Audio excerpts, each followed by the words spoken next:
Ang baha. Ikapitong kabanata. Sinabi ng Panginoon kay Noe, "Pumasok ka sa barko kasama ng buong pamilya mo, sapagkat sa lahat ng tao sa panahong ito, ikaw lang ang nakita kong matuwid.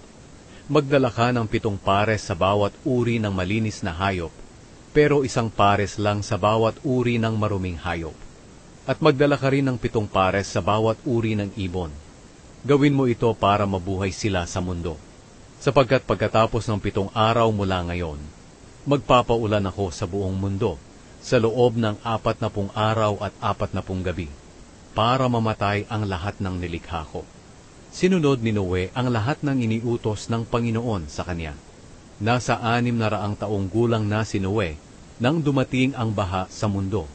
Pumasok siya sa barko kasama ang asawa niya, mga anak na lalaki, at mga manugang, para hindi sila mamatay sa baha. Ayon sa iniutos ng Diyos kay Noe, pinapasok niya sa barko ang bawat pares ng lahat ng uri ng hayop na malinis at marumi, na lumapit sa kanya. At pagkalipas ng 7 araw, bumaha sa mundo.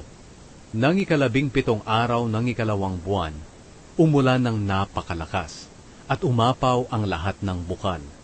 Si Noe ay 600 taong gulang na noon. Umulan sa mundo sa loob ng 40 araw at 40 gabi. Noong mismong araw na nagsimulang umulan, pumasok sa barko si Noe, ang asawa niya, at ang 3 nilang anak na sina Shem, Ham, at Japhet, kasama ang mga asawa nila. Kasama rin nila ang lahat ng uri ng hayop, mga lumalakad, gumagapang at lumilipad. Ayon sa iniutos ng Diyos kay Noe, pinapasok niya sa barko ang bawat pares ng lahat ng uri ng hayop na lumalapit sa kanya. Pagkatapos, isinara ng Panginoon ang barko. Walang tigil ang ulan sa mundo sa loob ng 40 araw. Tumaas ang tubig hanggang sa lumutang ang barko.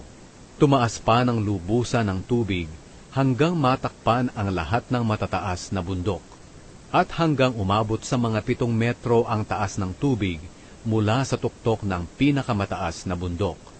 Kaya namatay ang lahat ng may buhay, ang mga hayop na lumilipad, lumalakad, gumagapang, at ang lahat ng tao. Namatay ang lahat ng nabubuhay sa lupa. Nalipol ang lahat ng tao at ang lahat ng hayop sa mundo. Si Noe lang at ang mga kasama niya sa loob ng barko ang hindi namatay. Bumaha sa mundo sa loob ng 150 araw.